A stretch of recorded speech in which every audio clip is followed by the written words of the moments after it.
تو فرمایا کہ فَإِن تَنَازَعْتُمْ فِي شَيْءٍ، اگر کسی بارے میں اختلاف ہو جائے، تنازع ہو جائے، تو پھر کیا کرو؟ اس کا حل کیا ہے؟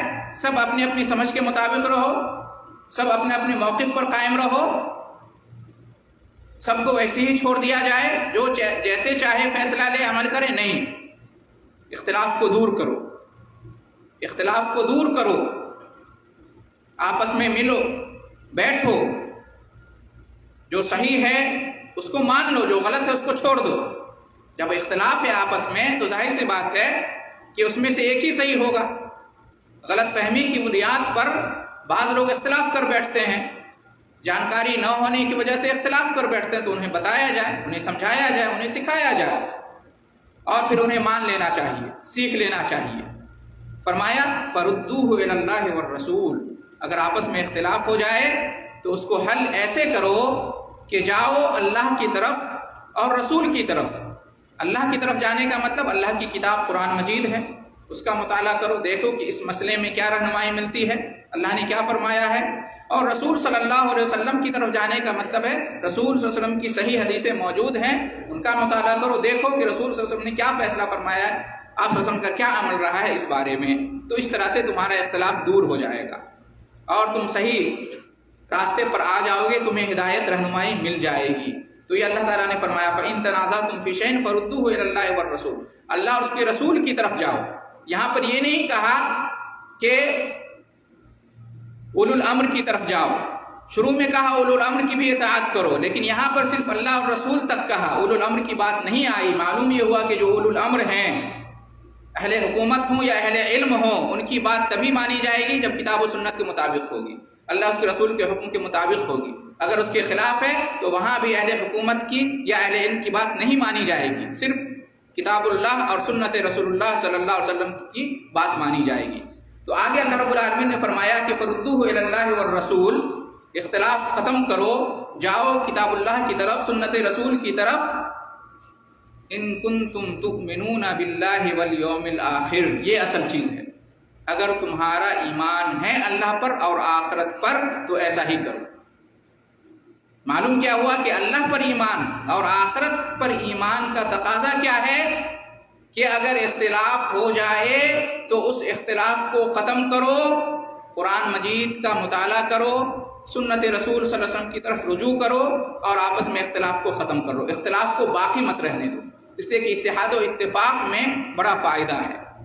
امت کی بھلائی اور امت کے لیے خیر اسی میں ہے کہ اتحاد اور اتفاق پر قائم رہے، آپس کے تفرقہ اور اختلاف کو ختم کرے۔ لیکن افسوس کا مقام ہے، آج حال کیا ہے؟ آج حال یہ ہے کہ بہت سارے معاملات میں آپس میں اختلاف ہے اور وہ اختلاف قائم ہے، اس کو دور کرنے کی ہم کوشش نہیں کرتے، کتاب اللہ کی طرف رجوع نہیں کرتے، سنت رسول کی طرف رجوع نہیں کرتے۔ اگر کوئی بندہ خیر خواہ کتاب کی آیتوں کا حوالہ دے، حدیث رسول صلی اللہ علیہ وسلم کا حوالہ دے، تو بھی ہم اس کی بات نہیں مانتے، کہتے نہیں ہم نے یہ سیکھا، ہم نے یہ جانا، امام صاحب نے یہ کہا ہے، ہمارے حضرت نے یہ فرمایا ہے، ہمارے مسلک میں یہ ہے، ہمارے مذہب میں یہ ہے، اور اس طرح سے آیتوں کو، حدیث رسول کو ٹھکرا دیتے ہیں، پس پش ڈال دیتے ہیں۔ یہ ایمان کا تقاضا نہیں ہے، یہ اللہ اور آخرت پر ایمان کے خلاف ہے۔ اللہ اور آخرت پر ایمان کا تقاضا یہ ہے کہ کسی بھی معاملے میں آیت مل جائے، حدیث مل جائے تو ہم اس کو اپنا لیں، اور اس سے پہلے اگر ہم غلطی پہ تھے تو اس کی اصلاح کر لیں۔ یہ ہے ایمان پر، اللہ پر اور آخرت پر ایمان کا تقاضا اور اثر، لیکن یہ ہماری زندگی میں نہیں ہے۔ پھر بھی ہم کیسے امید کریں کہ آخرت میں کامیابی مل جائے گی، جہنم سے نجات اور جنت میں داخلہ مل جائے گا، جبکہ نبی کریم صلی اللہ علیہ وسلم نے آخرت پر ایمان کو لازم قرار دیا ہے۔ اور آخرت پر ایمان میں سے یہ ہے کہ ہم نیک عمل کریں، گناہوں سے بچیں، اللہ اور اس کے رسول کی فرما برداری کریں اور نافرمانی سے بچیں۔ اور بھی بہت ساری باتیں ہیں آخرت پر ایمان کے تقاضوں سے متعلق اور اس کے زندگی پر ہونے والے اثرات سے متعلق، انشاءاللہ موقع ملا تو اور بھی باتیں بیان کی جائیں گی۔ دعا ہے اللہ رب العالمین سے کہ ہم تمام ایمان والوں کو ایمان پر استقامت اختیار کرنے کی توفیق عطا فرمائے۔ اللہ پر ایمان، آخرت پر ایمان اور ایمان کے تمام جو ارکان ہیں ان پر ایمان رکھنے کی توفیق عطا فرمائے، اور ان کے جو تقاضے ہیں، ان کے جو آثار ہیں، ان کو اپنی زندگی میں اختیار کرنے کی توفیق عطا فرمائے، اور اس کی برکتوں سے اللہ تعالی ہمیں دنیا میں بھی اور آخرت میں بھی نوازے، آمین۔ وآخر دعوانا ان الحمد للہ رب العالمین۔